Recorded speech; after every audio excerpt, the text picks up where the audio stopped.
sobre la efectividad de las acciones afirmativas. Hola, hoy quiero compartir con ustedes mi experiencia al conocer el estudio especializado sobre la efectividad en la aplicación de las acciones afirmativas y las barreras que enfrentan los grupos en situación de discriminación en la representación política en el proceso electoral federal de 2020 a 2021 elaborado por el Colegio de México en colaboración con el Instituto Nacional Electoral. Este documento de investigación de más de 300 hojas analiza la efectividad de las acciones afirmativas y las barreras que enfrentan los grupos en situación de discriminación en la representación política durante el proceso electoral federal 2020-2021. Me pareció muy interesante porque se trata de un tema que afecta a nuestra sociedad y la democracia. Durante la presentación del estudio, hice algunas preguntas específicas sobre el comparativo entre las candidaturas que surgieron por acciones afirmativas y las que no, ya que el resultado del estudio parecía sugerir que no había correlación entre la representatividad y las acciones afirmativas.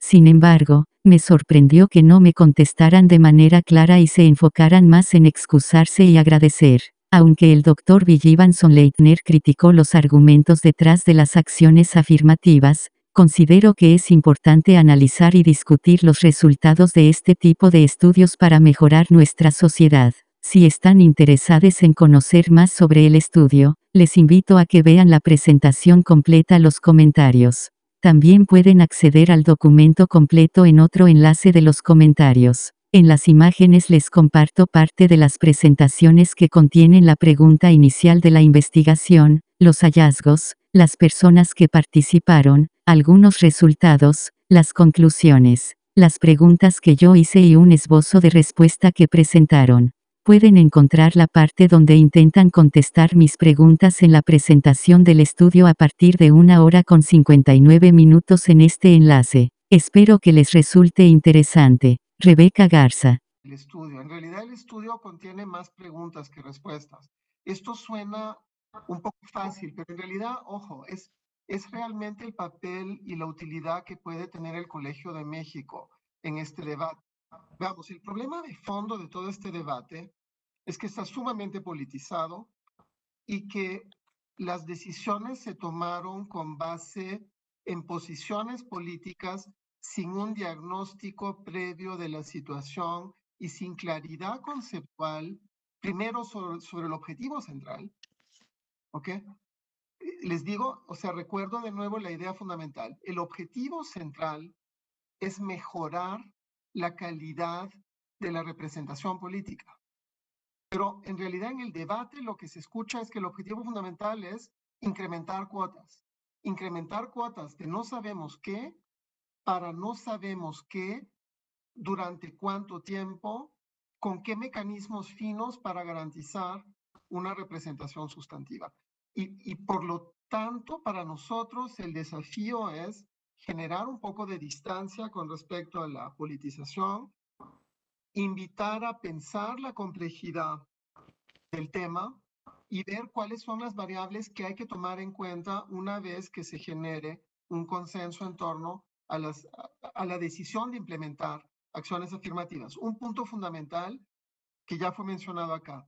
Ojo, las acciones afirmativas por lo pronto se derivaron solamente de un modelo inspirado en paridad de género y solo se pensaron como cuotas, como políticas muy duras, digamos que son medicamentos muy duros y que discriminan muy poco la fineza del problema que se desea atacar, para decirlo de alguna forma, ¿ok? Es un súper antibiótico ultra fuerte que se envía sin tener un diagnóstico de qué enfermedad está ahí y cómo se puede combatir esa enfermedad. A lo mejor se requiere un antibiótico, pero a lo mejor no se requiere un antibiótico, sino de una aspirina o ni siquiera de un medicamento, sino de una terapia de deporte o de ejercicio. ¿Me explico? Entonces a lo que voy es, yo creo que nuestro estudio lo que pretende hacer es sentar las bases para tomar distancia y para invitar a pensar y a considerar la complejidad más allá de que nos pongamos de acuerdo en que tiene que haber más y más y más. La pregunta es, ¿qué es lo que tiene que haber? ¿Ok? ¿Cuál es el objetivo fundamental? Entonces, me estoy perdiendo yo. Si quieren intervenir colegas, tienen una segunda oportunidad. Y si no les comparto los elementos de respuesta que fui tomando, veo que hay 7 preguntas de la consejera de Oaxaca, que además nos pide que respondamos a cada una de ellas. Entonces, consejera, yo lo que le propongo, Rebeca Garza, yo lo que le propongo es que estamos a su disposición, todo el equipo, para responder puntualmente a las 7 preguntas. Algunas de ellas son muy técnicas y tienen una respuesta fácil, y algunas sí son francamente, yo creo que no se pueden responder tan fácilmente. Entonces creo que la idea de esta presentación es ponernos a su disposición y decirles que seguimos trabajando sobre el tema. Y pues, veamos, para los soples es muy importante también este tema porque evidentemente ustedes van a implementar acciones afirmativas o van a mejorar las acciones afirmativas que ya han implementado. Y creo que en algún momento, de alguna forma, los podemos apoyar y con muchísimo gusto lo podemos hacer con el debido tiempo, sin tratar de, o sea, si leemos las 7 preguntas, ya se fueron los 10 minutos, ¿me explico? Eso es lo que me preocupa y también el estrés que genera y sobre todo el tipo de calidad de las respuestas que generaría. Colegas, ¿alguien quiere intervenir para aportar una respuesta puntual o trato de hacer una síntesis global de lo que yo respondería globalmente a todas las preguntas que están en el chat? Pues, no sé. Garza es directora en el OPLE de Oaxaca, no consejera, disculpen, pero igual, estamos igual a su disposición, estimada Rebeca, así que ahí No sé, pensaría, Bilibald, que por el tiempo tal vez des una respuesta global, así, en términos generales, ¿no? Porque ya el tiempo ya está. ¿Cuántos minutos tenemos? 4 minutos, ¿no? ¿Cuatro? Sí, 4. Sí, voy a fichar esto para ser sintético y usted me señala el último minuto y De lo acuerdo. usamos para agradecimientos. Entonces, básicamente, veamos, aquí habíamos empezado con las preguntas específicas. Creo que sí se plantea, veamos, hay líneas de reflexión que tenemos que plantear. La más importante es que tenemos que pasar de las dicotomías a la complejidad y tenemos que pasar de la idea de que México es una sociedad discriminatoria, blanco y negro, a entender los vínculos complejos que hay entre procesos de marginación y de exclusión socioeconómica, sociocultural, procesos complejos de discriminación y luego procesos complejos de subrepresentación política o de sobrerepresentación política. Los vínculos que por lo pronto se establecen entre esos 3 ámbitos creo que son caricaturales y no captan para nada las dinámicas que hay detrás de cómo se genera la subrepresentación de ciertos grupos y por lo tanto de cómo se pudiera mejorar la representación de esos grupos, ¿ok? El peligro que existe, el riesgo que existe es que generemos nuevas barreras y nuevas dinámicas de exclusión si administramos medidas muy agresivas que lo que pueden hacer es politizar sin tener claridad sobre cuál es el objetivo, cómo se delimitan los grupos y como siempre citamos el ejemplo, ¿no?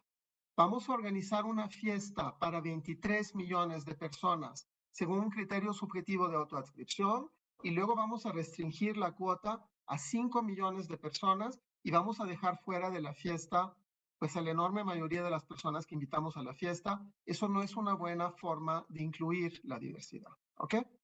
Otra cuestión que se vincula con las preguntas es que esto se implementó con base a una lógica de impugnaciones estratégicas de personas que querían acceder a candidaturas y el tribunal fue respondiendo a estas impugnaciones y fue pensando en estas impugnaciones que se implementaron las acciones y además están muy enfocadas, como también lo han dicho varios de ustedes previamente, en una lógica de las candidaturas, pero en ningún momento se toma en cuenta la lógica de cuáles son las expectativas de representación que tiene cada uno de los grupos. Y no solo la persona migrante que conocemos nosotros que quiere ser diputado migrante, sino las comunidades de migrantes que pueden haber con expectativas y con necesidades distintas de representación. Y eso requiere de estudios previos. Eso no lo podemos derivar de un debate político de corto plazo con algunos pocos actores que lo que quieren es acceder a cuotas o generar más cuotas. ¿Me explico? Ese es otro punto tal vez importante. La tercera es que efectivamente, y eso fue la primera pregunta que les planteé para entrar, ¿ok? No se ha generado una reflexión suficiente sobre el problema de la representación política y de los vínculos de representatividad. Es decir, ¿cuál es el perfil idóneo de los legisladores que pudieran representar a esos grupos? Eso va a variar dentro de cada grupo y hay que tener claridad sobre cuál es el perfil óptimo de los representantes que puedan representar la diversidad dentro de cada uno de los grupos. ¿Me explico? En el tema de la diversidad sexual ha quedado claro que es muy difícil que una persona que representa un segmento del grupo sea representativa de todo el grupo con todas estas microidentidades, pero el mismo problema se plantea para los otros grupos. Consejero, concluyo. Sí, gracias. Gracias. Con esto concluyo.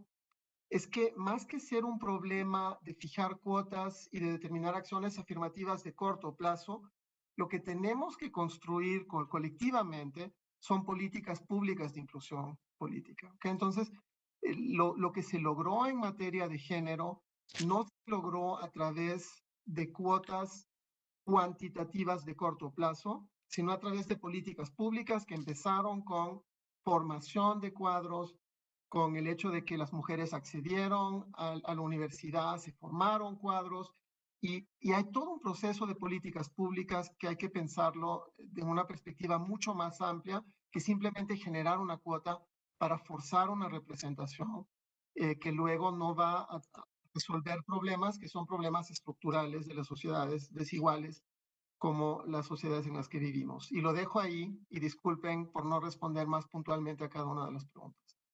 Muchísimas